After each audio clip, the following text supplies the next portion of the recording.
In this video, I'm going to show you how to work with our other type of track. So we've looked at drum machines in a previous video. When we click on Add Track at the top left, we get this window, our new track window. We're going to deal with the Instruments option on the far left. And when we click on that, it's going to bring up a piano, and it's going to create this new track for us. If this piano doesn't show up, it's because your instrument button at the bottom left isn't highlighted. So you can just click on there to bring it up again.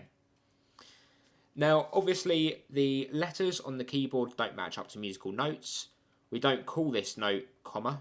It's actually C.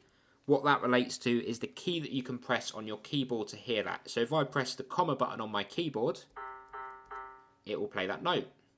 So this means that we can use our computer keyboards as a replacement for a piano. So for example, I might want to start writing a piece of music. I could go just by pressing the keys on my keyboard.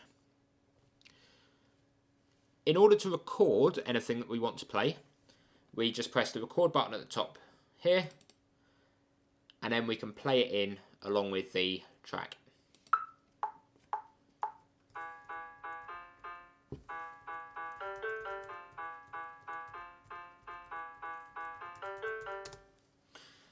And whatever we've played, whether it is perfect or not, will be recorded in here.